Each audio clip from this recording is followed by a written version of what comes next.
paz do Senhor, graças a Deus, nós estamos retornando para mais uma jornada, para mais uma aula dos Evangelhos, né? E a proposta do estudo dos Evangelhos é o que Jesus fez e o que Jesus ensinou. Nós estamos chegando na lição de número 9, é a penúltima lição, dentro do contexto dos Evangelhos, é a última lição que estaremos analisando a terceira parte do Evangelho de João, e o nosso desejo é que o Espírito Santo possa vir nos enriquecer, nos ajudar nestes momentos em que estaremos aqui com vocês, tá? Então, basicamente, nós estaremos vendo a lição 9, o Evangelho segundo João, e esta parte da lição, a lição 9, ou esta parte do Evangelho de João, nós estaremos abordando os últimos fatos concernentes à vida do Senhor Jesus, que vai da sua prisão até a sua ressurreição e aparição aos discípulos. Então nós vamos ver a prisão de Cristo, o julgamento de Cristo, a crucificação e o sepultamento, o túmulo vazio, as aparições do Cristo ressurrecto e depois o epílogo, que é o fechamento aí deste Evangelho, e consequentemente estaremos fechando também a análise dos Evangelhos. Depois a última lição, a lição de número 10, nós vamos estar fazendo uma relação entre os 4 Evangelhos. Muito bem, então nós já estamos aí na página 123 do nosso manual, e o primeiro texto da lição, então, vai estar falando sobre a prisão do Senhor Jesus. Quando nós olhamos para o capítulo 18 e o primeiro versículo desse capítulo, nós temos aí um apontamento interessantíssimo de João, que ele diz assim: e tendo Jesus dito estas palavras, saiu juntamente com os seus discípulos para o outro lado do rio Cédron, onde havia um jardim, e aí entrou com eles. Tá, então este local, onde tinha esse jardim, que é conhecido como o Jardim do Getsêmani, era um local conhecido de Jesus, quando sempre ele estava em Jerusalém ou em suas cercanias.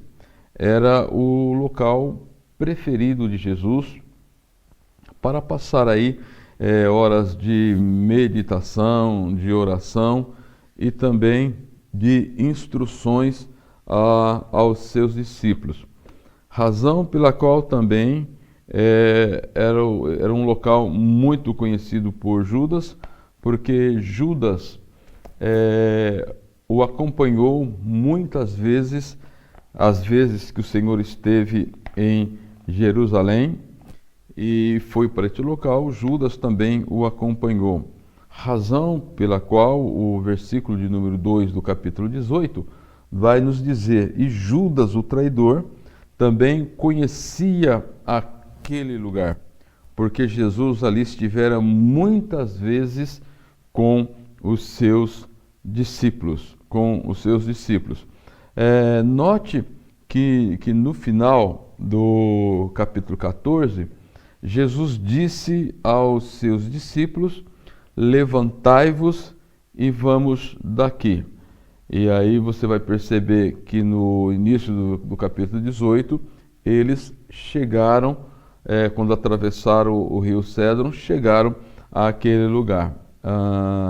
Então nós vamos perceber que nesse trajeto somente estava com Jesus os 11 discípulos, porque Judas já havia se ausentado, ele já havia saído, já estava com as autoridades judaicas para promover a entrega de Jesus, tá?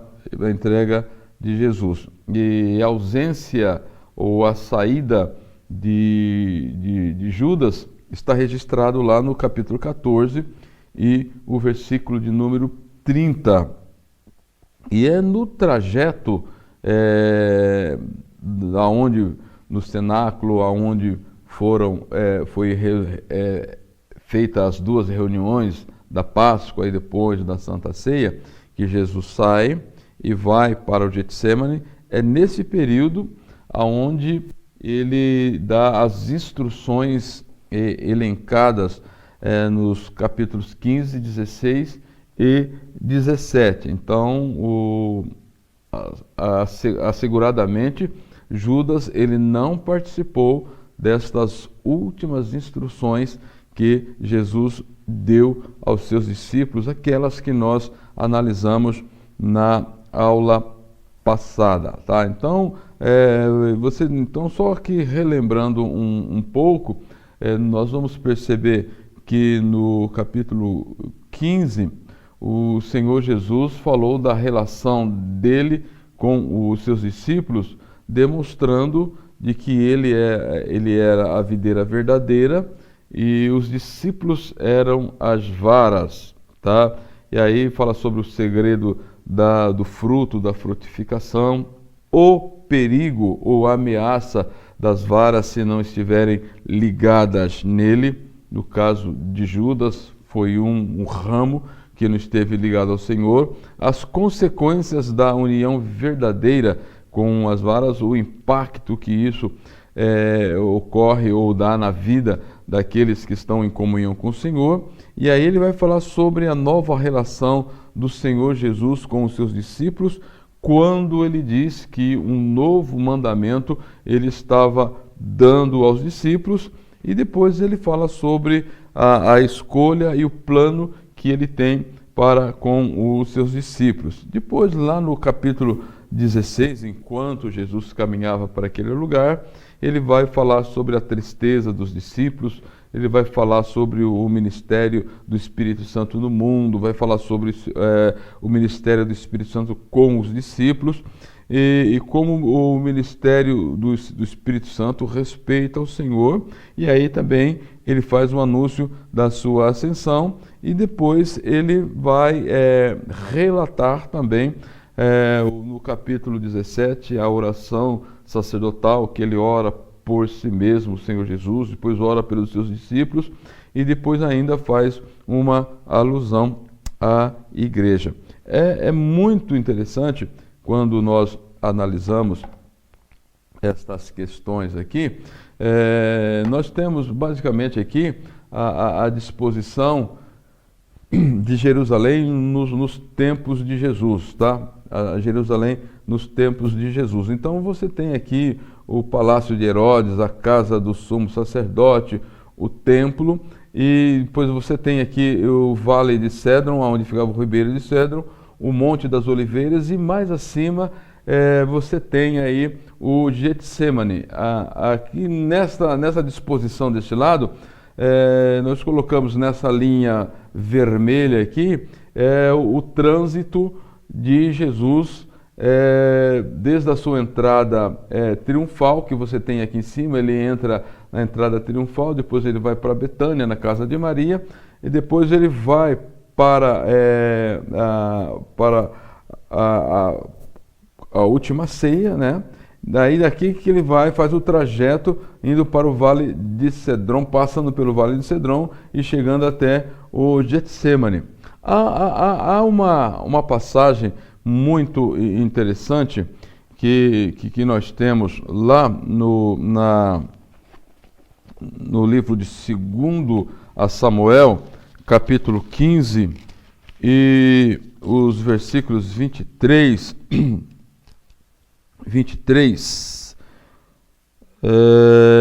a seguir, que é um quadro que a Bíblia vai narrar quando Davi ele foi rejeitado e traído por seu próprio filho Absalão, e ele, temendo por sua vida, ele precisou sair de Jerusalém, ausentar-se de Jerusalém, e ele vai para o deserto, e ele faz exatamente este percurso, ou aproximadamente esse percurso que o Senhor Jesus ele faz.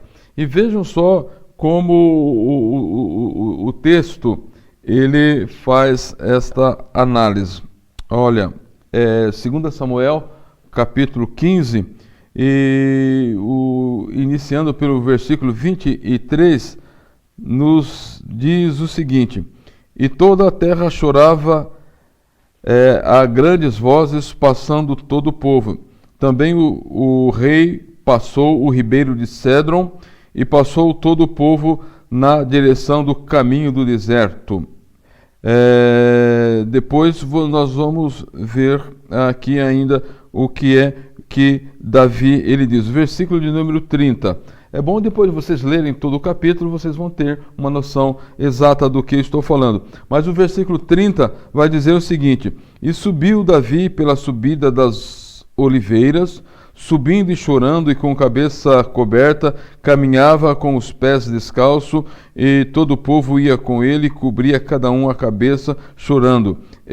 Então, muito bem. Então, só esses dois versículos que eu gostaria de ler com vocês. Então, vocês percebem que Davi, ele sai com a sua família e faz exatamente esse trajeto. Ele passa chorando, lamentando, descalço, fugindo para o deserto, e passando por este vale de Cédron, aqui por este val, por esse trajeto, para ele empreender fuga. E Jesus ele faz este mesmo caminho com os seus discípulos, com aquela dor, com aquela tristeza pelo fato de ele encontrar com o traidor estaria ali com ele, e dali ele iria para o Calvário. Tá? Então, quando vocês leem esse texto aqui de 2 Samuel, capítulo 15, lendo todo o capítulo 15, mais precisamente detendo aí nos versículos 23 e os versículos 30, e fazendo uma leitura com Mateus 26 e 56, Marcos 14, 32 a 50 e Lucas 22, 39 a 53, vocês vão ter essa ideia exata do que nós estamos reportando aqui. Então, o fato a notar aqui é que João ele não descreve o período da oração, assim como os sinóticos. E quando nós recorremos aos sinóticos, nós vamos ver a angústia que Jesus ele tinha neste momento lá no jardim do Getsemane, principalmente Lucas, dentro daquela visão que ele tinha como médico, ele diz que o suor de Jesus se transforma em gotas de sangue pela intensidade da dor, da agonia que ele estava enfrentando naquele momento, tá? Então, enquanto Jesus ele estava no jardim orando, Judas estava fazendo os ajustes finais quanto à maneira em que ele haveria de entregar o Senhor Jesus. Quando você pega 18 e 3 de João, tem assim: E tendo, pois, Judas recebido a escolta e dos principais sacerdotes fariseus alguns guardas, chegou a este lugar com lanternas, tochas e armas. Tá? Então, enquanto Jesus estava orando, estava ali pedindo a Deus, como homem, a graça suficiente para enfrentar a cruz, levando sobre si os nossos pecados, para sofrer o juízo sobre os nossos pecados. Judas ele estava preparando como ele haveria de identificar Jesus e entregar Jesus as autoridades judaicas, tá? Então, quando você percebe, quando você analisa o caráter de Judas, como nós já colocamos alguns traços, vocês vão perceber que Satanás encontrou ocasião em Judas. Ele deu ocasião a Judas, tá? Ou Judas deu ocasião a Satanás, melhor dizendo, tá? Então você percebe que o ser humano, ele é responsável por todos os seus atos, tá? Então é por isso que a Bíblia diz que nós não devemos dar lugar ao diabo. Resistir o diabo e ele fugirá de vós. E Judas, com certeza, ele não teve esta postura. Ele não teve esta postura. Então, quando nós chegamos aí para o texto de número 2, tá? O texto de número 2, quando ocorre, aqui nós temos uma foto do jardim do Getsemane, né? E também a casa de Antônio, o templo, onde Jesus ele vai para ser julgado, tá? Mas nós vamos ver agora dentro o julgamento a qual Cristo ele foi submetido. Vejam só o versículo 12 do capítulo 18, como ele diz: assim a escolta, o comandante e os guardas dos judeus prenderam Jesus e maniataram. Há um fato que nós precisamos lembrar aqui, principalmente no relato aqui do capítulo 18, que a entrega de Jesus aos seus algozes, ela foi voluntária, tá? Quando nós pegamos ali os incidentes que ocorreram, quando Jesus se identifica, sou eu, e os homens caem, e depois ele pede pelos seus discípulos, para que os discípulos pudessem se ausentarem e não sofrerem nenhum dano, tá? Então vocês vão perceber que Jesus ele estava no controle de tudo, Deus também estava no controle de tudo, e tudo aconteceu de acordo com o plano e a vontade de Deus. O que Lucas diz do momento da prisão de Jesus, lá no capítulo 22 e versículo 53, ele vai dizer o seguinte: diariamente, estando eu convosco no templo, não pusestes a mão sobre mim. Esta, porém, é a vossa hora e o poder das trevas. Ou seja, então Jesus ele declarou que aquele era o momento em que as autoridades poderiam lançar mão dele. É aqui, então, quando você relaciona essa citação de Lucas com a citação de Hebreus, que Jesus, nos dias da sua carne, ofereceu com súplica, tal, com a proposta de ele não morrer antes do tempo, ou morrer exatamente dentro do propósito de Deus. Então, quando você compara com esse versículo de Lucas, vai lançar luz na fala do escritor aos Hebreus. E a ideia que tem aqui é que era a hora de conduzirem o Cordeiro de Deus para o matadouro. E isso precisaria ser pelas mãos dos gentios, como a própria palavra de Deus, as escrituras do Antigo Testamento já haviam vaticinado. Isaías 53 e versículo 7 nos diz assim: ele foi oprimido e humilhado, mas não abriu a sua boca, como o cordeiro foi levado ao matadouro, e como ovelha muda perante os seus tosqueadores, e não abriu a sua boca. Era um momento de ele se colocar diante de Deus como o cordeiro, e bem como também como o sumo sacerdote, como aquele que haveria de oferecer o sacrifício. Cristo, ele assume esses dois papéis: o papel do cordeiro que deveria ser sacrificado, e como aquele que haveria de oferecer ou fazer a oferta. Glória a Deus. Muito bem, então olhando para a questão do julgamento, ou as cenas do julgamento, o texto 2, ele vai colocar que Cristo esteve perante Anás, perante Caifás e perante Pilatos. Então vamos analisar alguns fatos desta maratona que Jesus teve naquela noite, desde que ele foi preso.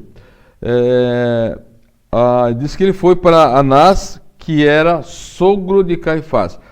Então vejam só o que diz o versículo 13 do capítulo 18. E o conduziram primeiramente a Anás, pois era sogro de Caifás, sumo sacerdote naquele ano. Tá, então vocês sabem que o Anás, o Caifás já havia sido sacerdote, e agora quem havia assumido essa sucessão era o seu genro, o Anás. Tá? Diz assim, versículo 14: Ora, Caifás era quem havia declarado aos judeus ser conveniente morrer um homem pelo povo. Ou seja, tá? De forma implícita, ele coloca aqui também a ideia do sacrifício de o Cordeiro de Deus por todo o mundo, não só pela nação, Ele coloca aqui que um precisaria morrer pelo povo, mas Jesus ele veio para morrer por todo o mundo, não só pela nação de Israel. Vocês vão perceber que ele interroga Jesus acerca dos seus discípulos. No capítulo 18, versículo 19, diz o seguinte: Então o sumo sacerdote interrogou a Jesus acerca dos seus discípulos e de sua doutrina. E veja qual foi a declaração. Quanto aos discípulos, Jesus ele omite, ele não diz nada, ele preserva os seus discípulos, mas ele reportou quanto à sua doutrina. Veja o versículo de número 20, o que nós temos aqui. Declarou-lhes Jesus: Eu tenho falado francamente ao mundo, ensinei continuamente, tanto nas sinagogas como no templo, onde todos os judeus se reúnem, e nada disse em oculto. Por que me interrogas? Pergunta aos que ouviram o que lhes falei, bem sabe eles o que eu disse. Ou seja, então o que Jesus ele deixa bem claro aqui, tudo que ele havia ensinado era algo patente, e isso estava claramente na mente dos judeus daquela época, tá? Então vocês percebem aqui no slide esses 3 atos que Lucas ele coloca sobre o julgamento de Jesus. Então, perante Anás, ele passa primeiramente aonde ele faz esse questionamento acerca dos discípulos e acerca da sua doutrina. Uma outra coisa que nós precisamos perceber aqui é que depois Jesus é levado para a casa propriamente de Caifás, tá? onde Anás enviou ele. Veja só o que diz o versículo 18, capítulo 18, versículos 24 e os versículos 28 e 29. Diz assim: Então Anás enviou maniatado à presença de Caifás, o sumo sacerdote, e depois levaram Jesus da casa de Caifás para o pretório.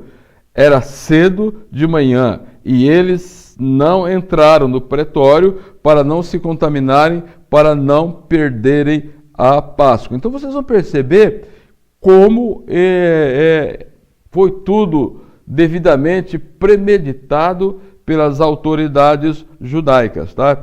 Então Jesus ele passa aqui por este julgamento, o interrogatório, ou aonde eles vão dar os últimos retoques e as últimas ações, entendeu? Para que tudo não fugisse do controle deles, para que culminasse na condenação de Jesus, que eles prepararam argumentação que Jesus havia infringido contra a nação de Israel e argumentação, tá, ou eles tentaram levantar evidências falsas de que Jesus também era contrário ao Império Romano, ou seja, de um ou pelo outro viés, eles conseguiriam então levar Jesus à condenação.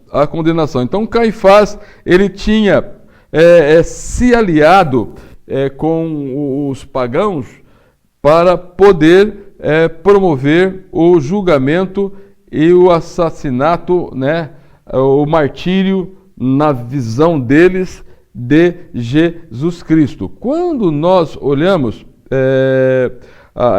esta visão, diz que Caifás, porém, como sumo sacerdote naquele ano, advertiu, quando nós lemos João 11, e a partir de 49, diz assim, que a Caifás, porém, um dentre os sumos sacerdotes naquele ano, advertiu, dizendo: vos é dado, vós nada sabeis, nem considerais que vos convém que morra um só homem pelo povo e não venha a perecer toda a nação? Ora, ele não disse isso de si mesmo, mas sendo sumo sacerdote naquele ano, profetizou que Jesus estava para morrer pela nação, não somente pela nação, mas também para reunir em um só corpo os filhos de Deus que andam dispersos.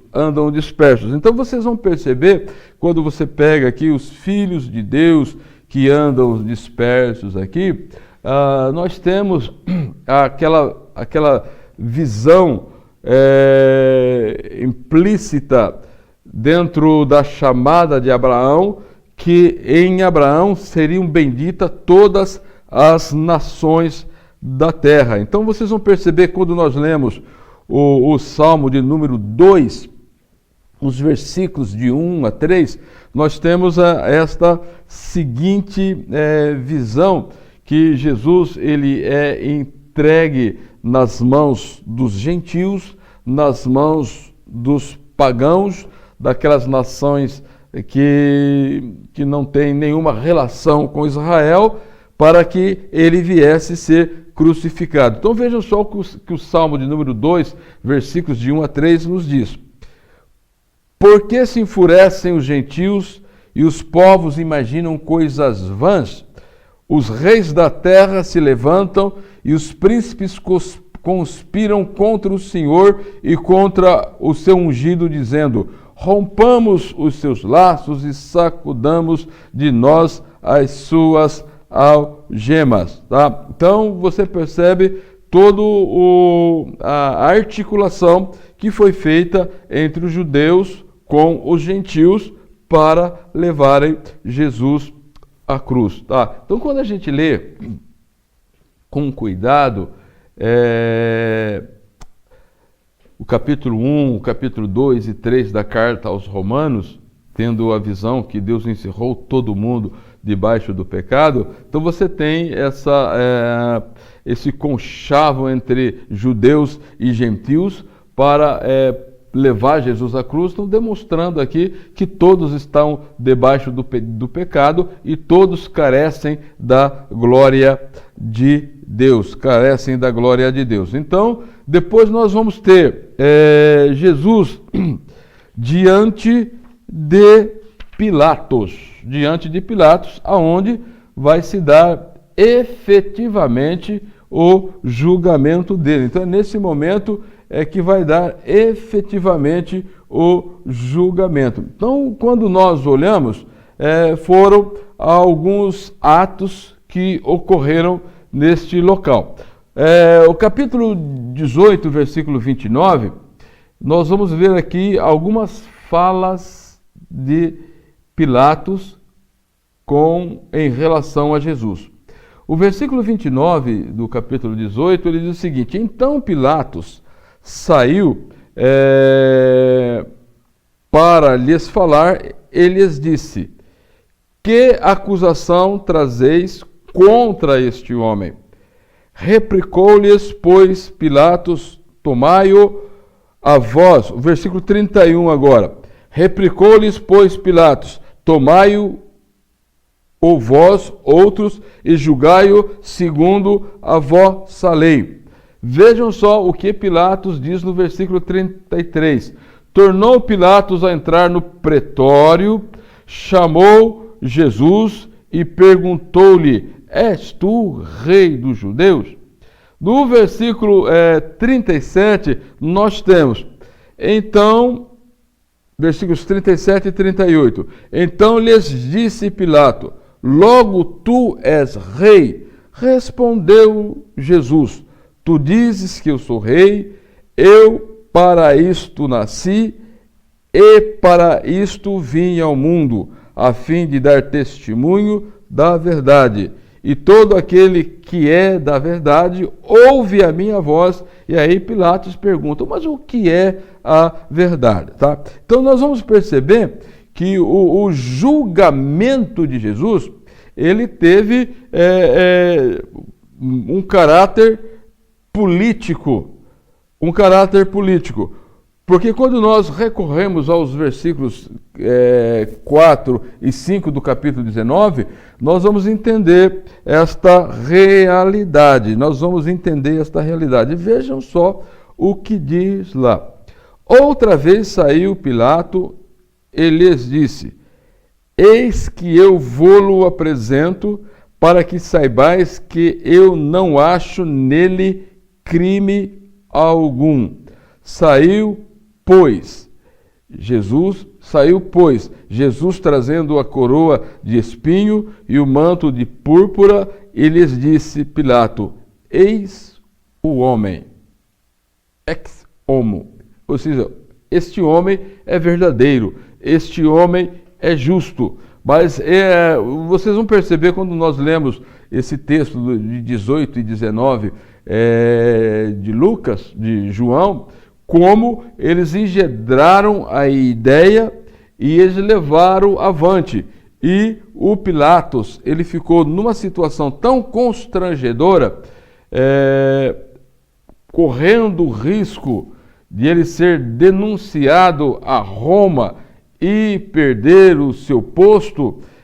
Então ele tenta fazer um acordo na Páscoa de soltar um justo ou dar liberdade a um prisioneiro e tal, e ele intencionava fazer isso com Jesus, mas a multidão, as autoridades judaicas, eles trabalharam de tal forma que politicamente o Pilatos ele ficou impedido de libertar Jesus. Então ele dá o veredito e Jesus é crucificado. Tá? Então você vê alguns atos que vão estar ocorrendo aqui. Só deixa eu colocar aqui no slide, aqui na tela, vocês percebem. O pretório, vocês vão ver que ocorreu do 19, 17 e 18, e tornaram eles, pois, a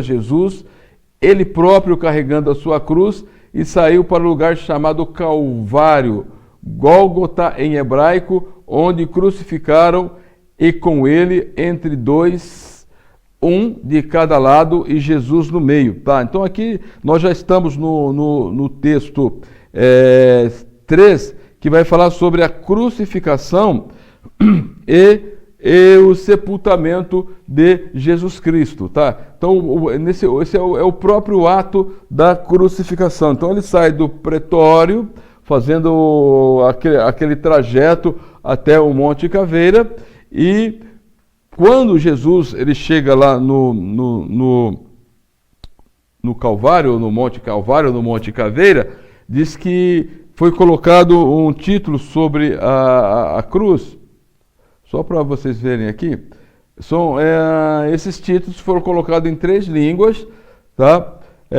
No latim, hebraico e grego, para que todos tivessem conhecimento de quem que estava sendo crucificado, que era Jesus, o rei, Jesus Nazareno, rei dos judeus. Eles tentaram, as próprias autoridades tentaram persuadir Pilatos para colocar assim, é a ele que diz ser o rei dos judeus. Mas o Pilatos diz, não, eu escrevi, esta é a sentença, e ele não mudou, tá? Então nós temos aqui esta questão, tá? Então 19 a 22, então Pilatos escreveu também um título e colocou no cimo da cruz, o que estava escrito era Jesus Nazareno, rei dos judeus.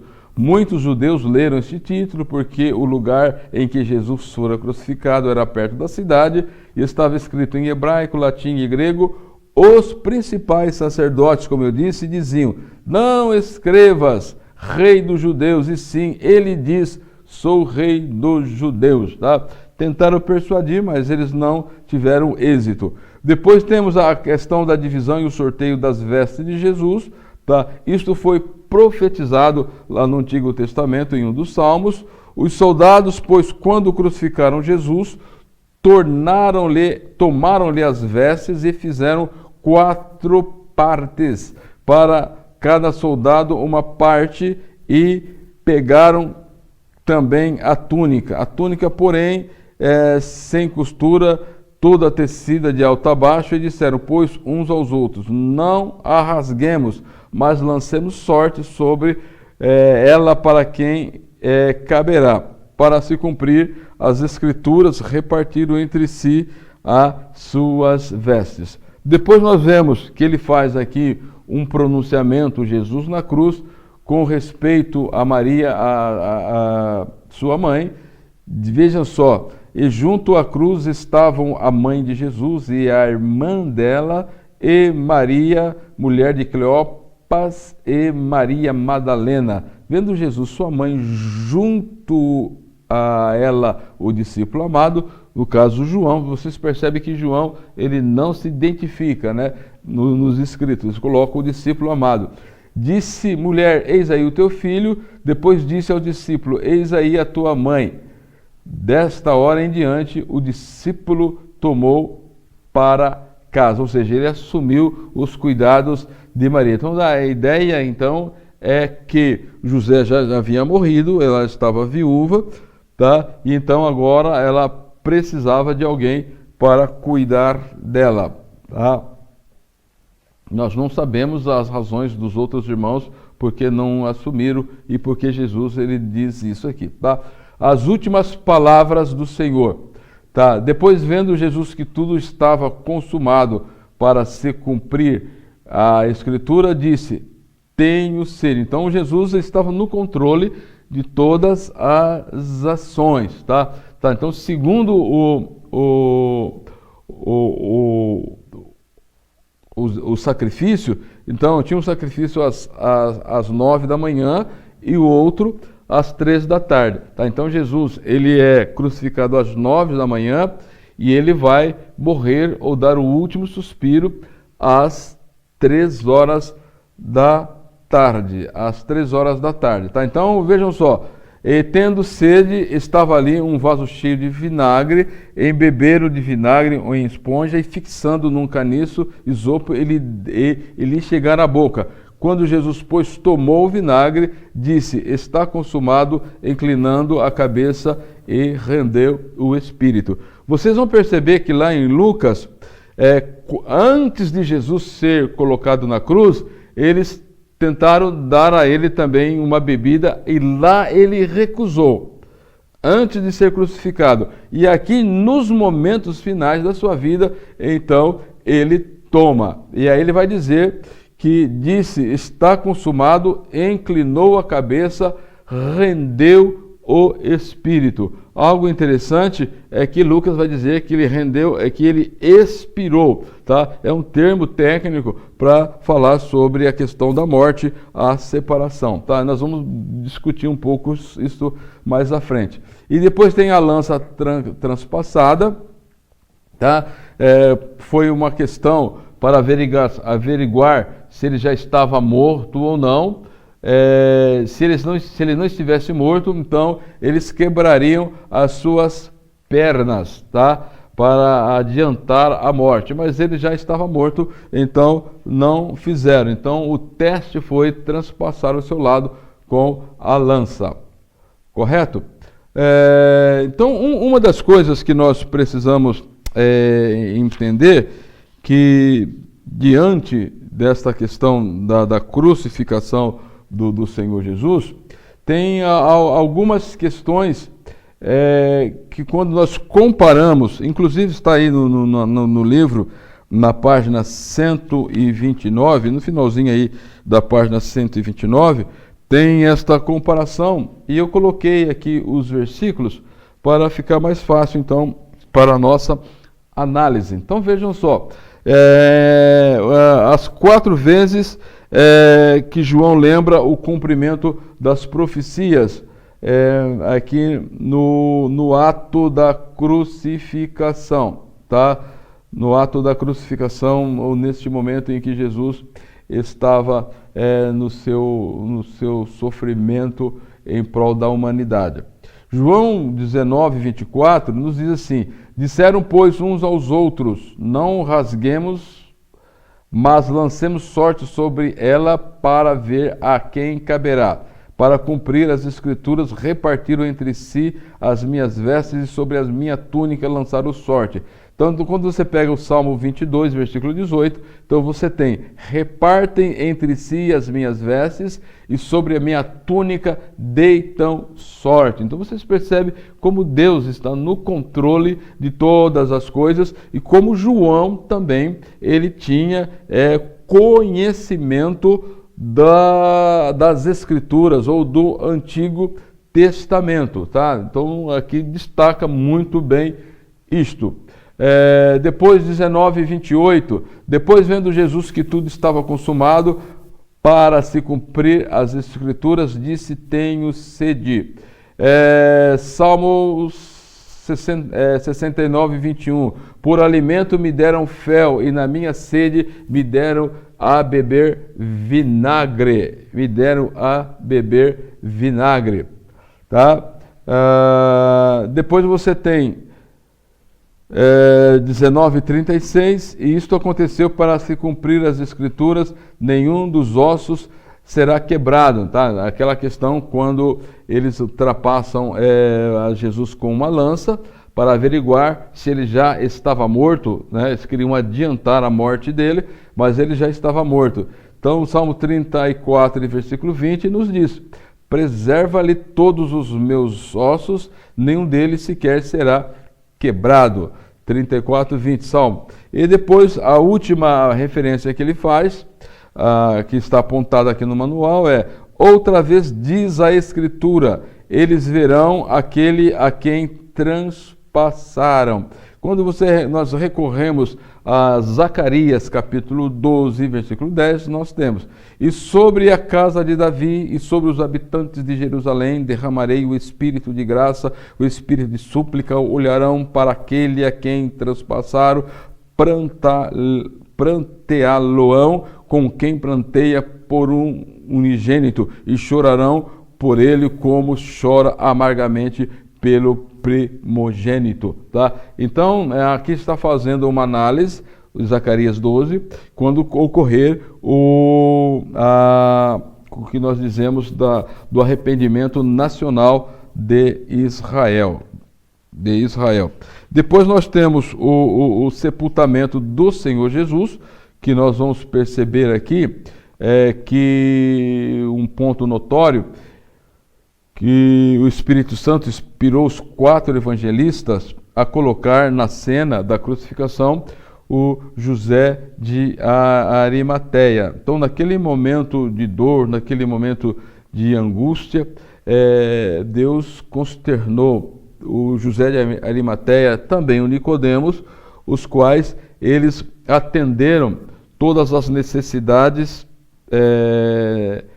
que implicavam para o sepultamento de Jesus. Então José de Arimateia e Nicodemos, eles conjugaram esforços para a realização do sepultamento de Jesus. Primeiramente porque os discípulos eles não tinham clima nenhum e também eles não tinham ali em Jerusalém nenhum sepulcro aonde eles poderiam colocar o corpo de Jesus. Então vocês percebem como Deus, na sua divina providência, ele prepara todas as coisas, tá? Então o sepultamento de Jesus ele vai anteceder a gloriosa ressurreição. Então impõe o fim de um ciclo que nós vamos perceber.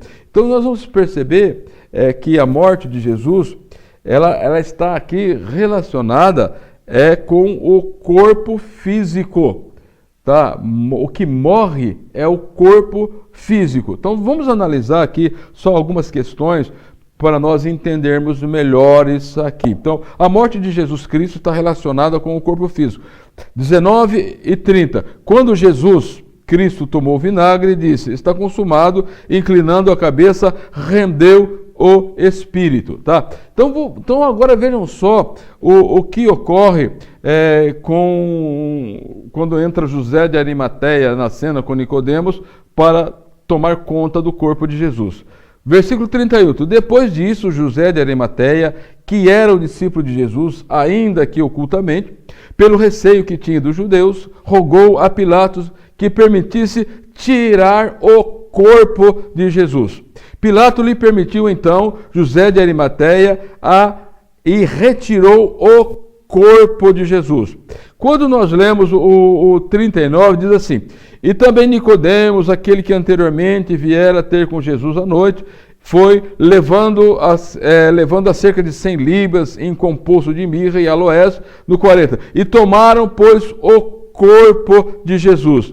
E no versículo 42, ele vai dizer o seguinte, ali, pois, por causa da preparação dos judeus e por estar perto do túmulo, depositaram o corpo de Jesus. Tá? Então, a ideia que se tem, o sepultamento ou a morte física, ela dá a ideia do quê? De separação do material do imaterial. Tá? Então, você tem o material, o material é o corpo físico, tá? É o corpo físico.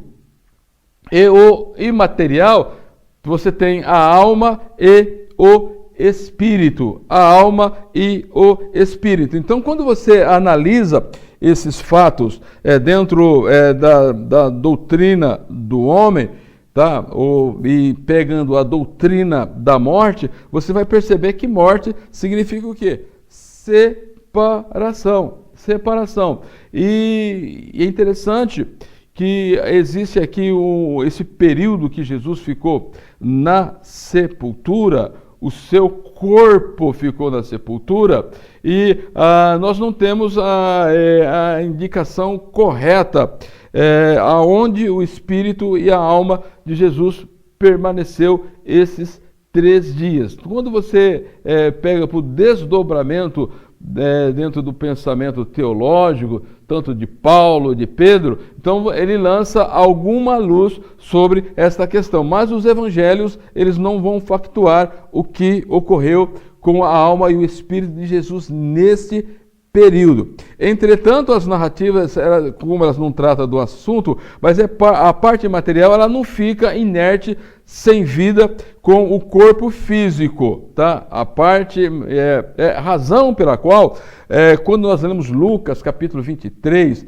versículos 43, Jesus, ele disse a um dos ladrões, aquele que estava sendo crucificado à sua direita, dizendo, em verdade te digo que hoje estarás comigo no paraíso, ou seja, após a sua morte, o ladrão estaria com Jesus no paraíso, tá? Então a razão, quando você vê essa separação do material, do imaterial, Lucas, como eu disse para vocês, no 23:46, ele diz: então Jesus clamou em alta voz: Pai, nas tuas mãos entrego o meu espírito, e dito isto, expirou, tá? Essa palavra expirar aqui, ela dá a ideia do último suspiro, ou seja, aquele momento onde ocorre a separação do corpo físico da parte imaterial, que é espírito e alma, tá? Espírito e alma. Então, é a razão, e quando você pega o desdobramento da doutrina da ressurreição, a Bíblia, ela fala de ressurreição de corpos, Quando você pega o 1 Coríntios capítulo 15, que é um tratado sobre a ressurreição, você vai perceber ali que ele fala de corpos. E quando você pega lá em Tessalonicenses, falando sobre o arrebatamento, diz que o Senhor tornará a trazer com ele os seus santos, e aí os corpos ressuscitarão. E espírito e alma se juntarão num corpo ressurreto, e aí atingirá aí o estado eterno que a Bíblia nos diz. Então vocês percebem, nós precisamos ter a noção exata do que a Bíblia fala sobre morte e sobre a morte do Senhor Jesus. Daí depois nós vamos ter a questão do túmulo vazio, mas antes de entrar aqui no túmulo vazio, nós temos aqui algumas referências ao José de Arimateia, para vocês perceberem como era o perfil deste homem, tá? Mateus vai dizer que ele era um homem rico, Marcos vai dizer que ele era um ilustre membro do Sinédrio, Lucas vai dizer que ele era um homem bom e justo, e João vai dizer que ele era discípulo de Jesus. Então, ele era um crente, não obstante ele estar um pouco oculto, né? Tem muito crente oculto por aí, né? Mas que o Senhor Jesus nos abençoe e que no momento certo possamos então estarmos prontos aí para nos apresentar ao Senhor. O que você queria ser quando crescesse? Músico? Programador? Cozinheiro? Cientista? Um teólogo? Na verdade, você é teólogo e não sabe. Neste livro de autoria do pastor Gunnar Berg, você vai perder o medo da teologia, vai perder o medo de estudar a Bíblia sozinho e vai descobrir como é fácil conhecer verdadeiramente a Deus a partir de sua palavra. É hora de descobrir como se forma uma doutrina bíblica e aprender quais as necessidades devocionais de um teólogo. Afinal, você é teólogo, só não sabe ainda.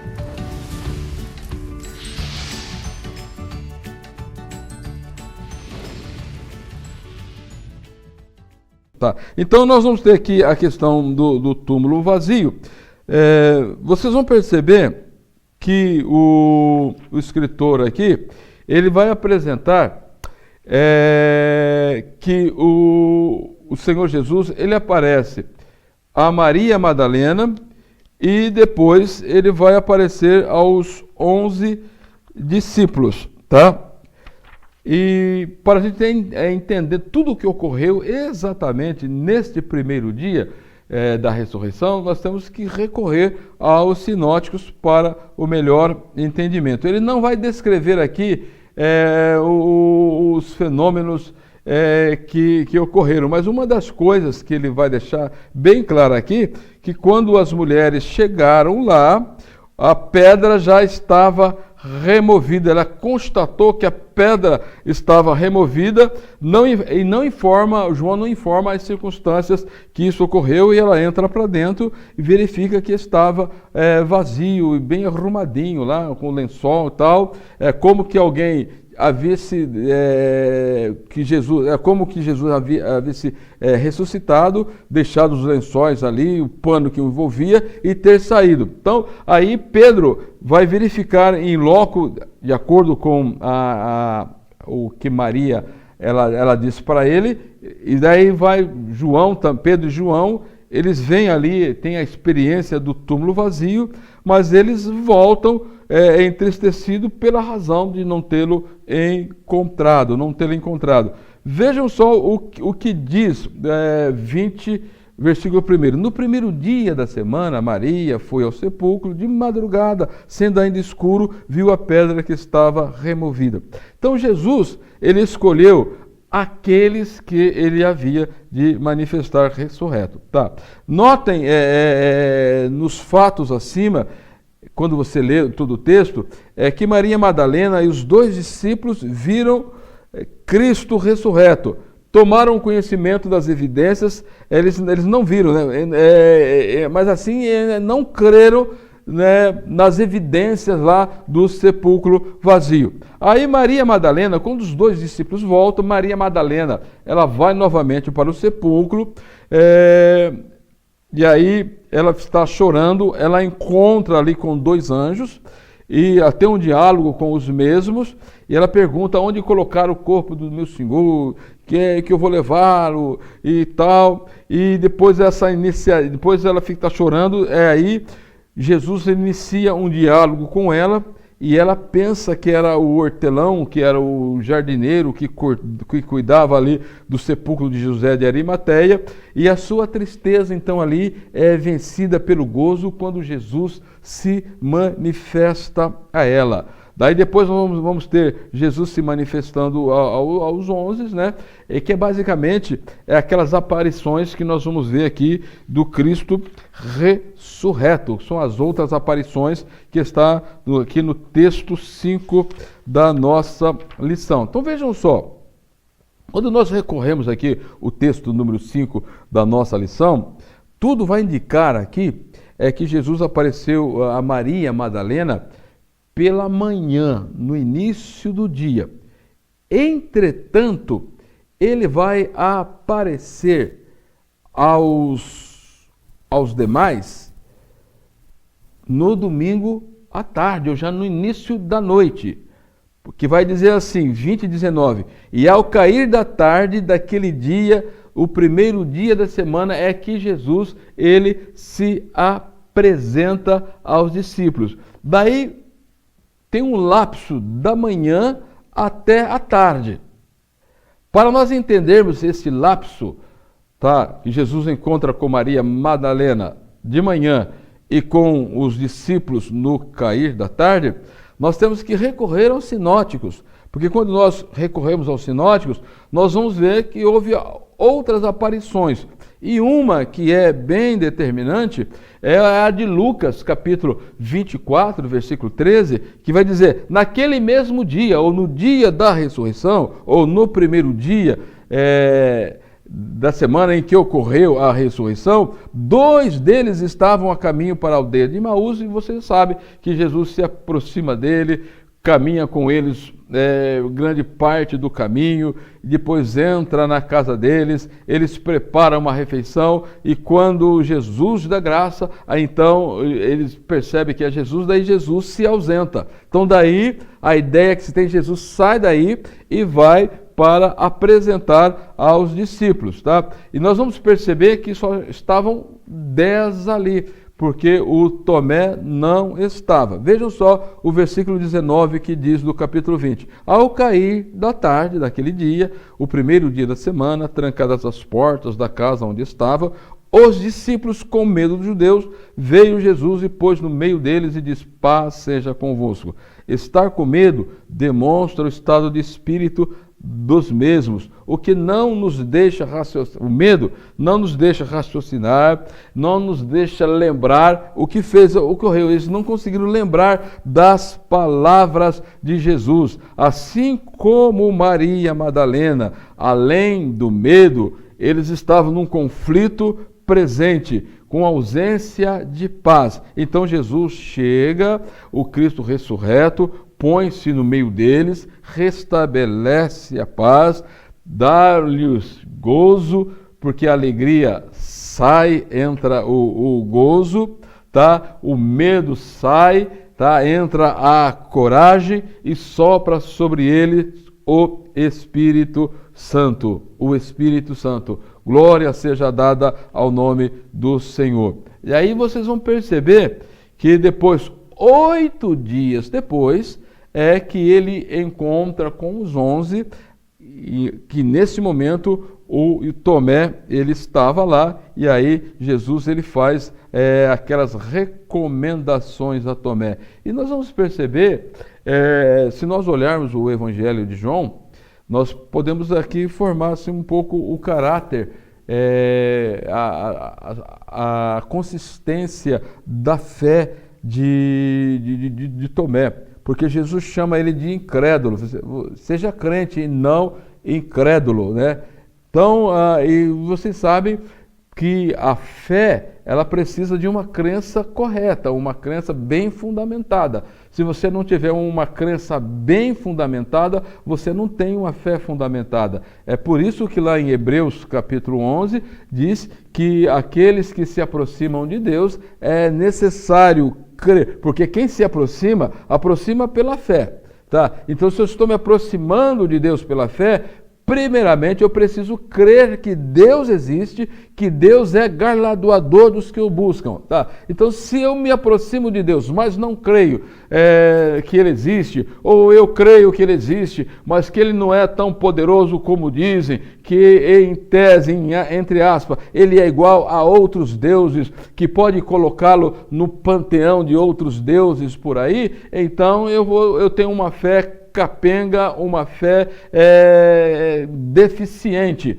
tá? Então, o que Jesus quis dizer ao Tomé foi exatamente isto: não seja incrédulo, porque você já ouviu. Se você ouviu, era para ter despertado a sua crença. E se você tem crença correta, você tem fé correta. É isso que Jesus quis dizer para ele. Então vejam só, lá em capítulo 11, versículo 16 de João, diz: então Tomé, chamado Dídimo, disse aos discípulos: vamos também nós para morrermos com ele. Lembra quando Jesus disse que ia voltar para Betânia para ressuscitar o Lázaro? Então ele disse: não, nós vamos lá com ele para morrer. Ele não acreditava no poder de Jesus, de tudo que ele tinha visto e ouvido de Jesus, e ainda a fé dele estava vacilante. 14:5, e disse Tomé: Senhor, não sabemos para onde vais, como saber o caminho? Aí Jesus faz aquela declaração: Tomé, eu sou o caminho, a verdade e a vida. E daí depois, agora já em João, capítulo 20 e 25, depois desse encontro com Jesus, aí veja só a reação de Tomé. Disse então os discípulos: vimos o Senhor, mas ele, Tomé, respondeu: se eu não vir o Senhor e não tocar, eu não crerei. E aí, quando chega no versículo 26, quando Jesus se coloca, aí então ele diz: Senhor meu, Deus meu. Tá? Daí Jesus faz uma reprimenda, dizendo: só porque você viu, você creu, né?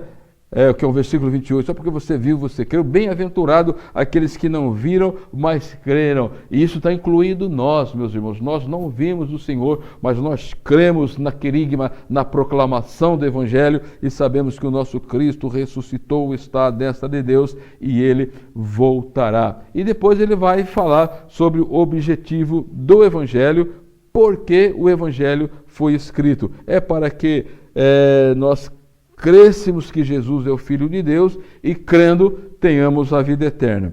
E depois tem o epílogo, e no epílogo nós vamos perceber exatamente essa questão desse slide que nós temos aqui no quadro, que foi basicamente a terceira vez que Jesus se manifestou aos discípulos, de acordo com João, tá? De acordo com João. Tá? Então esse encontro ele trata mais da reabilitação de Pedro. Tá? Então são 3 perguntas que Jesus faz. Tá? A primeira, 21:15, Simão, filho de Jonas, amas-me mais do que estes? Depois a segunda, filho de Simão, Jonas, amas-me? E na terceira é a mesma conotação. Tá? Então, o destaque aqui para a palavra amor aqui é o ágape, é um amor constante, fiel, fervente, pleno. Ágape é a palavra grega mais elevada para definir amor infinitamente preciso. Tá? A resposta à primeira pergunta: Sim, Senhor, sabes que te amo. A segunda resposta: sim, Senhor, tu sabes que te amo.